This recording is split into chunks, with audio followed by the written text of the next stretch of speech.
اب آ جائیے دوسری چیز کی طرف جو ہے وضو. تو پہلی حدیث صحیح بخاری اور مسلم کی متفق علیہ حدیث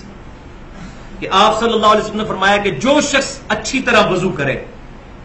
اور اپنے اعضاء کو صحیح طریقے سے دھوئے تو اللہ تبارک و تعالیٰ اس کے جسم سے سارے گناہوں کو نکال دیتا ہے، حتیٰ کہ اس کے ناخنوں کے گناہ بھی جو ہے وہ بھی نکل جاتے ہیں. الحمدللہ. دوسری حدیث بھی صحیح بخاری اور مسلم کی متفق علیہ حدیث ہے کہ آپ صلی اللہ علیہ وسلم نے فرمایا جب مسلمان فرض نماز کا وضو اچھی طرح کرتا ہے، اس کے بعد خشوع خضوع سے نماز پڑھتا ہے،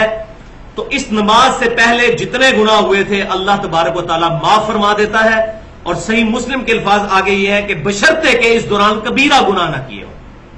کبیرہ گناہ نیک مال سے معاف نہیں ہوتے، وہ توبہ سے معاف ہوتے ہیں. تو یہ کہا جاتا ہے نا جو وضو کرنے سے یا نماز پڑھنے سے گناہ معاف ہو جاتے ہیں، اس سے مراد چھوٹے گناہ ہیں. آٹومیٹکلی وداؤٹ توبہ کے چھوٹے گناہ معاف ہو جاتے ہیں، لیکن بڑے گناہ جو ہیں کبیرہ گناہ،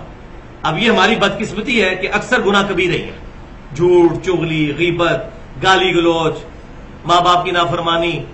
اکثر گناہ جو ہے وہ کبیرہ ہی ہیں. تیسری حدیث صحیح بخاری اور مسلم کی متفق علیہ حدیث ہے کہ آپ صلی اللہ علیہ وسلم نے فرمایا کہ میری امت کے لوگ جب قیامت والے دن بلائے جائیں گے تو ان کے چہرے، پیشانی اور یہ ہاتھ چمک رہے ہوں گے ان کے اعضائے وضو کی وجہ سے، لہذا تمہیں چاہیے کہ اپنی چمک کو بڑھاؤ. چوتھی حدیث صحیح بخاری اور مسلم کی متفق علیہ حدیث ہے کہ آپ صلی اللہ علیہ وسلم نے فرمایا کہ جب کوئی شخص نیند سے بیدار ہو تو اس کو چاہیے کہ وضو کرنے سے پہلے یا غسل کرنے سے پہلے اپنے ہاتھوں کو دھو لے. اس کو نہیں پتا کہ رات اس نے کہاں پر گزاری، یعنی ہوش میں نہیں ہوتا بندہ رات کے وقت. تو اسی کو فقہ کی ٹرمنالوجی میں مستعمل پانی کا مسئلہ کہا جاتا ہے. کسی شخص نے وضو اور غسل اس پر ضروری ہے نماز کے لیے یا جنابت کے لیے، تو اگر وہ بالٹی میں انگلی ڈال دے گا نا تو سارا پانی مستعمل ہو جائے گا، استعمال شدہ، ناپاک نہیں ہوگا، استعمال شدہ. اس سے اب وضو غسل نہیں اتر سکتا. تو لہذا پہلے ہاتھ دھونے ہیں، اس کے بعد مگے کو ہاتھ ڈال کے اتنا ہی ہاتھ اندر کرنا ہے جتنا دھلایا ہوا ہے. تو یہ مستعمل پانی کا مسئلہ اس حدیث سے ثابت ہوتا ہے. استعمال شدہ پانی ہو گیا تو پھر لہذا انڈیلیں گے پہلے پانی کو،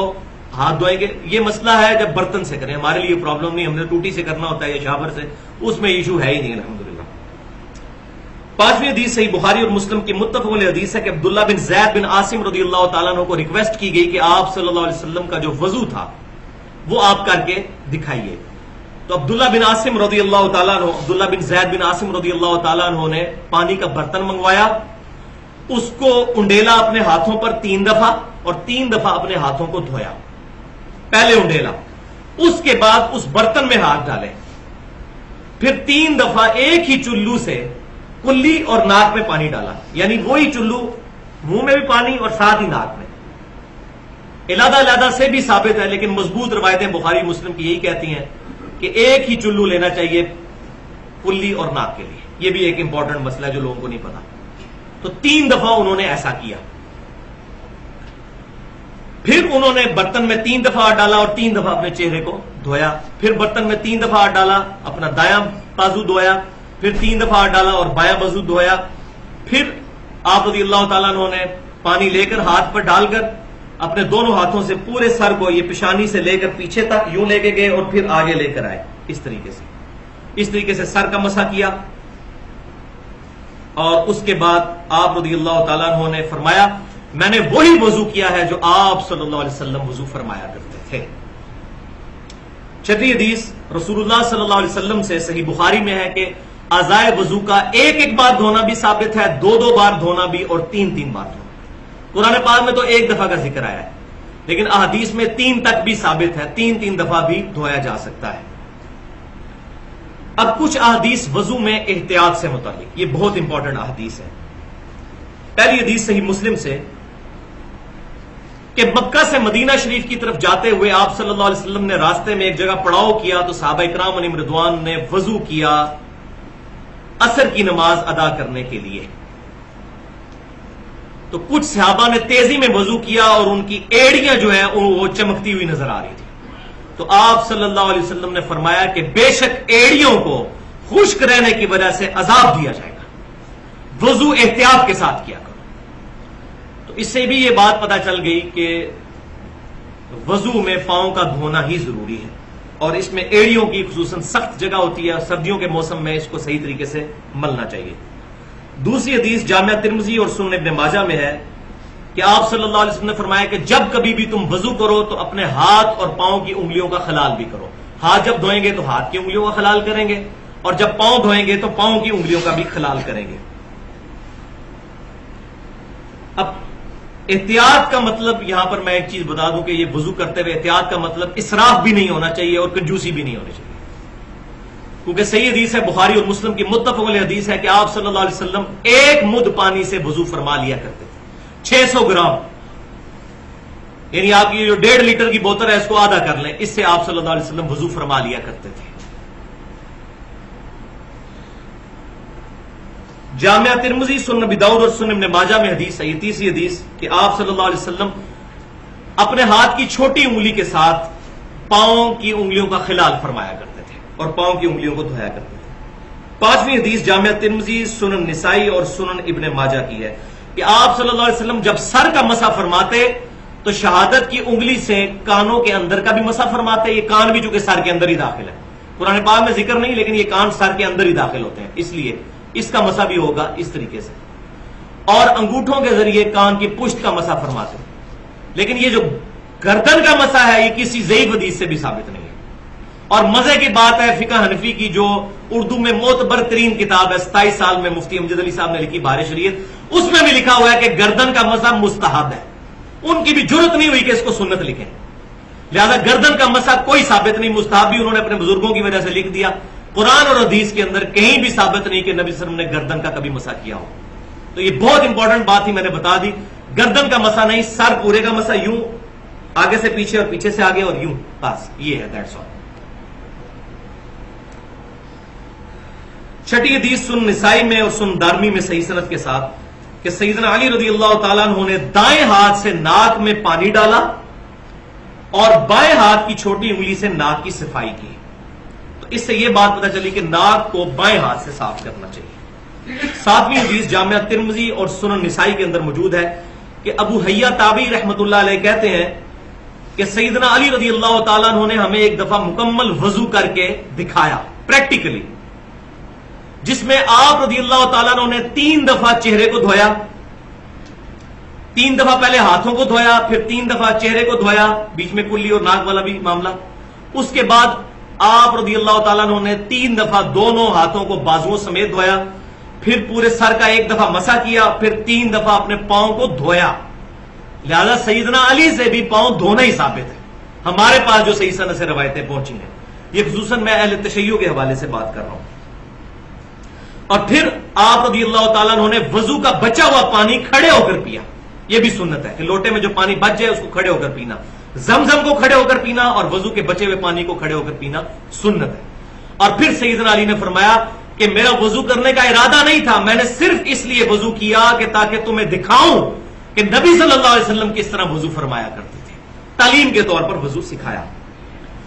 8ویں حدیث صحیح بخاری اور کے اندر موجود ہے تعلیقاً اور صحیح سند کے ساتھ، مسند امام احمد اور سنن نسائی میں موجود ہے کہ آپ صلی اللہ علیہ وسلم نے فرمایا کہ مسواک استعمال کیا کرو، اس میں تمہارے رب کی خوشنودی ہے، رب خوش ہوتا ہے مسواک استعمال کرنے سے، لہذا اگر دانتوں کے لیے کوئی ٹوتھ پیسٹ بھی استعمال کرتا ہے اور نیت دانتوں کو صاف کرنا ہے اس کو بھی ثواب ملے گا۔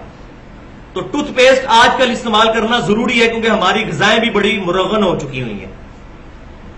بہت چکنائی والی غذائیں، تو ٹوتھ پیسٹ اپنی جگہ استعمال کریں اور وضو کے ساتھ مسواک کو بھی استعمال کریں تاکہ اس کا ثواب بھی ملے کیونکہ سنت ہے۔ اور صحیح بخاری اور مسلم کی متفق علیہ حدیث ہے کہ آپ صلی اللہ علیہ وسلم نے فرمایا اگر مجھے امت کی مشقت کا خیال نہ ہوتا تو میں امت کو حکم دے دیتا کہ وہ مسواک کریں ہر نماز کے ساتھ، ہر وضو کے ساتھ، لیکن آپ صلی اللہ علیہ وسلم نے امت پر شفقت فرمائی اور اس چیز کو obligatory نہیں رکھا، آپشنل رکھ دیا۔ لیکن اس سے یہ رزلٹ نہیں نکالنا چاہیے کہ انسان اس سنت کو چھوڑ دے، اس کا یہ مطلب ہے کہ سنت بہت اہم ہے، اس پر عمل کیا جائے۔ اب 16ویں حدیث صحیح مسلم میں ہے کہ نبی صلی اللہ علیہ وسلم نے فرمایا کہ جو شخص وضو کرنے کے بعد پڑھ لے اشہد ان لا الہ الا اللہ وحدہ لا شریک لہ واشهد ان محمدن عبدہ ورسولہ، اللہ تعالیٰ جنت کے 8 دروازے اس کے لیے کھول دیتا ہے۔ الحمدللہ۔ اس میں آسمان کی طرف دیکھنا، انگلی اٹھانا شرط نہیں، وہ روایتیں بالکل ضعیف ہیں۔ صحیح مسلم میں بس اتنے ہی الفاظ ہیں کہ 8 دروازے کھل جائیں گے یہ دعا پڑھنے سے۔ اور 17ویں حدیث سنن نسائی الکبریٰ کے اندر صحیح سند کے ساتھ ہے کہ آپ صلی اللہ علیہ وسلم نے وضو کے بعد یہ دعا بھی پڑھی ہے، سبحانک اللہم وبحمدک اشہد ان لا الہ الا انت استغفرک واتوب الیک۔ اور ساتھ تابعی کے اقوال بھی موجود ہے، قول بھی، کہ جو شخص یہ پڑھے گا اللہ تعالیٰ اس دعا کو قیامت تک کے لیے اس کو محفوظ کر کے رکھ دے گا اور قیامت اس کا اجر عظیم عطا فرمائے گا۔ تو یہ محفل سے اٹھنے کی جو دعا ہے یہ وہی والی دعا وضو کے بعد بھی ثابت ہے، دیکھ لیں۔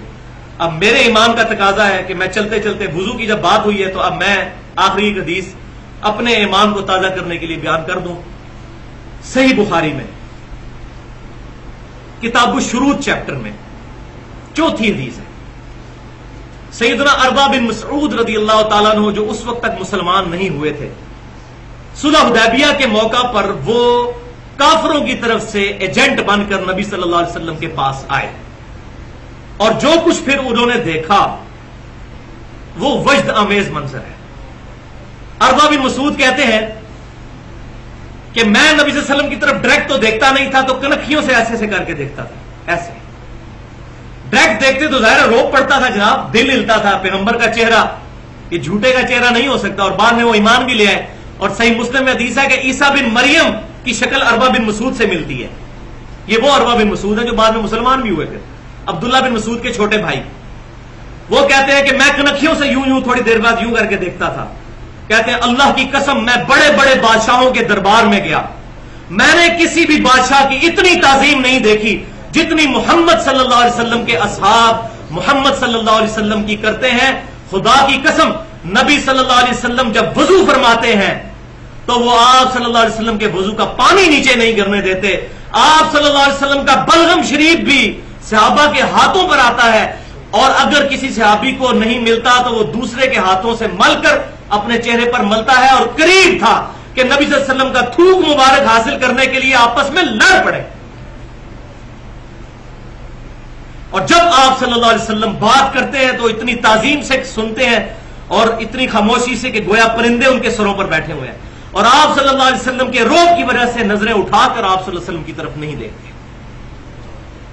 کہتے ہیں میں بڑے بڑے بادشاہوں کے دربار میں گیا لیکن کسی کی ایسی عزت میں نے نہیں دیکھی۔ لیکن آج وہ بدبخت بھی ہیں کہ جنہوں نے اپنے صوفیاء اور بزرگوں کے بارے میں چیزیں منسوخ کی ہیں، ان کے وضو کا پانی اور جھوٹا پیتے ہیں اور اس کو کمپیئر کرتے ہیں نبی صلی اللہ علیہ وسلم کے ساتھ۔ ایسے ظالموں کو تو انشاءاللہ قیامت والے دن اللہ تعالیٰ ہی پوچھے گا، سبحانک اللہم وبحمدک اشہد ان لا الہ الا انت استغفرک واتوب الیک۔ جو حق بات میں نے کہی اللہ تعالیٰ ہمارے دلوں میں راسخ فرمائے، اگر کوئی غلط بات میرے زبان سے نکل گئی جذبات میں، اللہ تعالیٰ ہمارے دل سے محو کر دے، ہمیں کتاب و سنت اجماع کی تعلیمات پر عمل کرنے کی توفیق عطا فرمائے۔